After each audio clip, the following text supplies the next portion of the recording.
Good morning dear student, स्वागत है आपके अपने चैनल स्टूडेंट वार में। गाइस, जैसा कि आप सभी साथियों को मालूम है कि हम लोग डेली करंट अफेयर लेके आपके सामने हाजिर रहते हैं। तो आज है 27 जनवरी और 27 जनवरी के डेली करंट अफेयर में आप सभी साथियों का स्वागत है। गाइस, आज सभी इंपॉर्टेंट फैक्ट देखेंगे और सभी इंपॉर्टेंट करंट अफेयर से संबंधित क्वेश्चन देखेंगे, जो कि आपके एमपी पुलिस हो, एमपीएसआई हो या एमपीपीएससी या मध्य प्रदेश की कोई भी गवर्नमेंट एग्जाम, उसके लिए बहुत ज़्यादा महत्वपूर्ण है। तो स्टार्ट करते आज का सेशन, बने रहिए आप लोग। ओके गाइस, चलिए आज का पहला क्वेश्चन आपके सामने है। पीटी उषा के कोच को इस साल गणतंत्र दिवस के उपलक्ष्य पर पद्मश्री से सम्मानित किया गया है। इनका नाम क्या है? तो गाइस, यहाँ पे आप सभी साथियों को बता दूं, इनका नाम है माधवन नाम्बियार। ओके, आपको ध्यान में रखना है, एग्जाम में पूछा जाएगा। देन यहाँ पे पीटी उषा को भारत की उड़न परी कहा जाता है, ये भी आपको ध्यान में रखना है, भारत की उड़न परी। अब गाइस, इससे संबंधित कुछ इंपॉर्टेंट फैक्ट देख लेते हैं। जैसा कि आप सभी साथियों को बता दूं, इस साल गणतंत्र दिवस के उपलक्ष्य पर टोटल कितने 102 पद्मश्री सम्मान वितरित किए गए हैं, जिनमें से जो खेल से संबंधित वितरित किए गए वो 7 खिलाड़ियों को, यहाँ पे 7 दिग्गजों को दिया गया है। इनमें से एक भी क्रिकेटर नहीं है। ओके गाइस, यहाँ पे ध्यान में रखना है। तो कितने कौन कौन से यहाँ पे खिलाड़ी है, वो 7 दिग्गज, इनके बारे में बता दूँ आपको मैं यहाँ पे।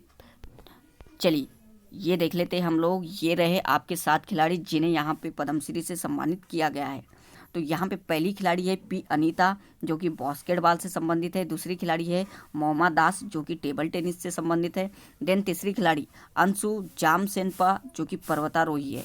देन सुरा सिंह 4 नंबर की खिलाड़ी है, जिन्हें एथलेटिक्स से संबंधित है। और वीरेंद्र सिंह आपके हैं कुश्ती से संबंधित। केवाई वेंकटेश है पैरा एथलीट। देन आपके माधवन नाम्बियार एथलेटिक्स है और कोच है वो किनके, पीटी उषा के। तो यहाँ पे आप लोगों को सबसे इम्पॉर्टेंट हो जाता है अंशु जामसेनपा और माधवन नाम्बियार। ओके गाइस, क्योंकि अंशु जामसेनपा एक पर्वतारोही है और माधवन नाम्बियार एथलेटिक्स कोच है, जो कि पीटी उषा के कोच है, इसलिए इम्पॉर्टेंट हो जाते। और यहाँ पे अंशु जामसेनपा क्यों इम्पोर्टेंट हो जाती है, तो उनके बारे में भी फैक्ट जान लेंगे गाइस। ओके, ये इमेज में दिखाई दे रहे हैं, ये है आपके अंशु जामसेनपा, जो कि एक पर्वतारोही है। देन यहाँ पे इनसे इम्पोर्टेंट क्यों हो जाता है, क्योंकि गाइस अंशु जामसेनपा को पद्मश्री अवार्ड मिला है और ये अंशु दुनिया की पहली महिला पर्वतारोही है जिन्होंने एक ही सीजन में 2 बार माउंट एवरेस्ट फतेह किया है, तो इसलिए इम्पोर्टेंट हो जाता है गाइस। ओके, बढ़ेंगे अगले क्वेश्चन की ओर। चलिए अगला क्वेश्चन आपका आज का है, गणतंत्र दिवस के उपलक्ष्य पर पुलवामा की किस शहीद को गैलेंट्री अवार्ड से सम्मानित किया गया है? ओके गाइस, गणतंत्र दिवस के उपलक्ष्य पर पुलवामा के किस शहीद को गैलेंट्री अवार्ड से सम्मानित किया गया है?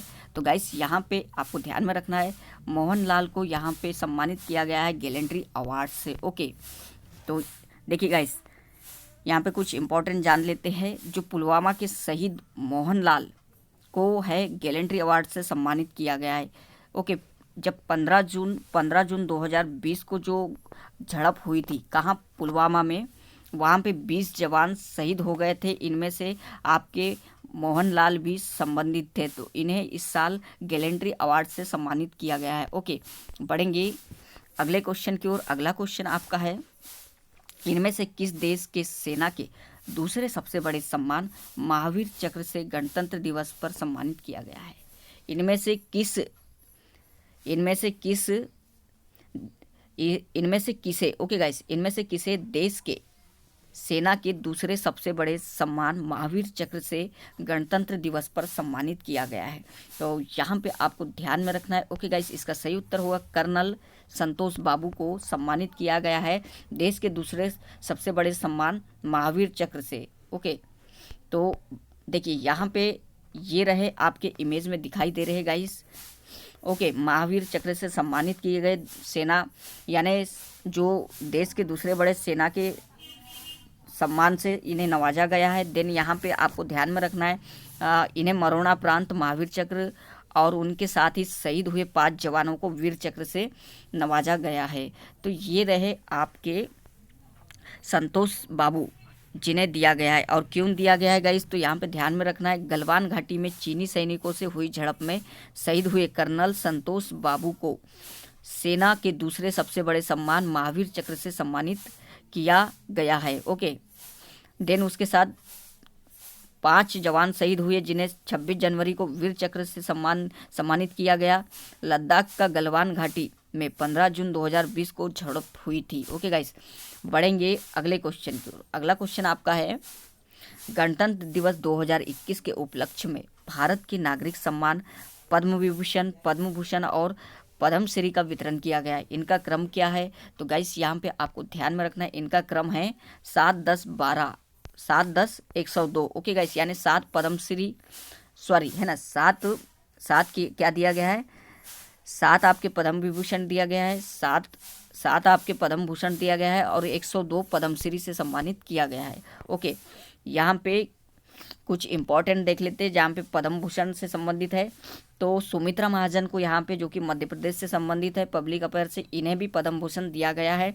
और एक है रामविलास पासवान जी, जो कि पब्लिक अफेयर से संबंधित है और बिहार से संबंधित है। ओके, बढ़ेंगे अगले क्वेश्चन की ओर। अगला क्वेश्चन आज का इम्पोर्टेंट है, इस साल गणतंत्र दिवस के उपलक्ष्य पर इस राज्य की झांकी ने भाग नहीं लिया है। तो गाइस आपको बताना है 2021 के गणतंत्र दिवस में किस राज्य की झांकी ने परेड में शामिल नहीं हुई या हिस्सा नहीं लिया है। तो महाराष्ट्र, गुजरात, मेघालय या मध्य प्रदेश, आपको ध्यान में रखना है मध्य प्रदेश राज्य की झांकी ने हिस्सा नहीं लिया है गणतंत्र दिवस की परेड में इस साल। और ऐसा क्यों हुआ है? तो गाइस बता दूं आपको मैं, ऐसा पहली बार हुआ है 3 साल में कि मध्य प्रदेश ने हिस्सा नहीं लिया है परेड में। ओके, क्यों? क्योंकि केंद्र ने जो थीम थी मध्य प्रदेश की वह नामंजूर कर दिया।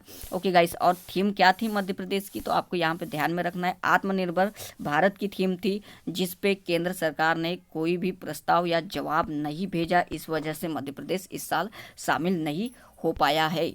ओके, बढ़ेंगे अगले क्वेश्चन की ओर। अगला क्वेश्चन आपका है, देश का कुल कितने प्रतिशत अफीम मध्य प्रदेश में उत्पादन किया जाता है? मोस्ट और वेरी आईएमपी क्वेश्चन बार बार एग्जामों में पूछा जाएगा और ये बहुत ज़्यादा महत्वपूर्ण हो जाता है। आपको ध्यान में रखना है, जो देश का 60% अफीम है वो आपके मध्य प्रदेश में उत्पादन किया जाता है। और कहाँ उत्पादन किया जाता है? तो गाइस आपको बता दूँ यहाँ पे कहाँ उत्पादन किया जाता है ये भी जानेंगे हम लोग।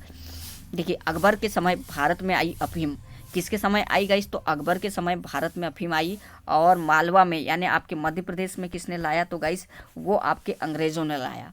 नीमच और मंदसौर में होती है आपकी देश की 60% अफीम, ध्यान में रखना है। ओके गाइस, क्वेश्चन बार बार पूछा जाता है, प्रीवियस ईयर में भी पूछा गया था पीएससी में क्वेश्चन। ओके गाइस, यहाँ पे आपको ध्यान में रखना है, जो नीमच जिले में अफीम का उत्पादन किया जाता है वह कौन सी किस्म है? तो जवाहर 16 की जो किस्म है वह यहाँ पे उत्पादन की जाती है।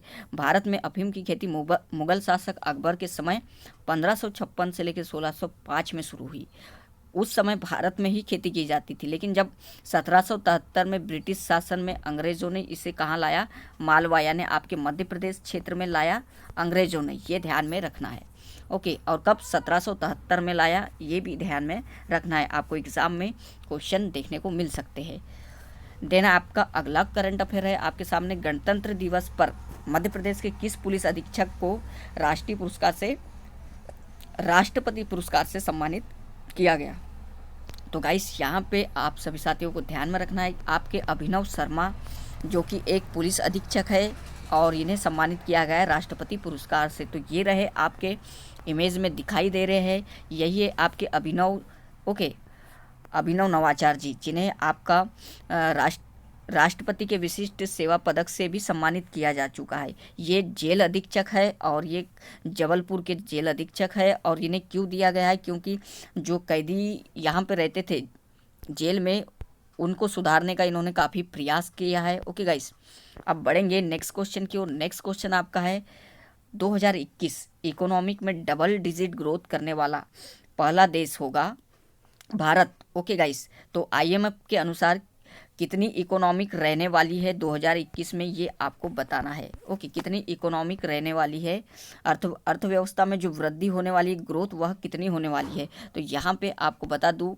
कितनी होगी, तो 11.5% आपकी इकोनॉमिक वृद्धि रहने वाली है, इकोनॉमिक ग्रोथ रहने वाली है 2021 में भारत की। और ऐसा करने वाला पहला देश होगा गाइस भारत, आपका डबल डिजिट ग्रोथ करने वाला। ये देखिए किस प्रकार से यहाँ पे ग्रोथ करता हुआ है भारत आपका, सभी देशों को पछाड़ता हुआ, अब चीन, अमेरिका, ब्रिटेन, स्पेन सहित, फ्रांस सहित सभी देशों को पछाड़ता हुआ 2021 में पहला देश होगा डबल डिजिट ग्रोथ करने वाला है। ये आईएमएफ के अनुसार यहाँ पे अनुमान लगाया गया है और डाटा दिया गया है। भारत की इकोनॉमिक में 11.5% की ग्रोथ रहने वाली है। तो आपको क्वेश्चन में पूछेगा कितनी प्रतिशत की ग्रोथ रहने वाली है, तो आपको नोट डाउन कर लेना है 11.5%, और चीन को भी यहाँ पे पछाड़ देगा भारत। ओके, बढ़ेंगे अगले क्वेश्चन की ओर। अगला क्वेश्चन आपका है, भारतीय संविधान को मूल रूप देने वाली कितनी महिलाएं सम्मिलित थी। तो भारतीय संविधान में जो संविधान को मूल रूप देने वाली कितनी महिलाएं यहाँ पे सम्मिलित थी, तो गाइस उस समय 15 महिलाओं ने भाग लिया था, पार्टिसिपेट लिया था संविधान के विकास के प्रारूप में। ओके गाइस, ये आपको ध्यान में रखना है। बढ़ेंगे अगले क्वेश्चन की ओर। अगला क्वेश्चन आपका है, भारतीय संविधान की मूल प्रति को लिखने वाले कैलीग्राफर का क्या नाम था। तो गाइस कमेंट जरूर कीजिएगा इस क्वेश्चन का, ये आपका होमवर्क रहा। यहाँ पे बताना है आपको, ऑप्शन दिया संजय शुक्ला, राजेंद्र गायकवाड़, संदीप शेट्टी या प्रेमराज यादव। इनमें से कौन है जिन्होंने जो भारतीय संविधान की मूल प्रति है उनको लिखा, पूरा तैयार किया। क्योंकि गाइस जो भारतीय मूल प्रति है संविधान की, वो हाथ से लिखी गई है, हस्तलिखित है, ये आपको ध्यान में रखना है। तो गाइस हमारे द्वारा बनाए गए करंट अफेयर के क्वेश्चन आपको पसंद आ रहे हो तो वीडियो को लाइक कीजिए और चैनल को सब्सक्राइब कीजिए और बेल आइकन को दबा दें ताकि सभी वीडियो आप तक सबसे पहले मिलता रहे। स्वागत है आपके अपने चैनल स्टूडेंट वार में।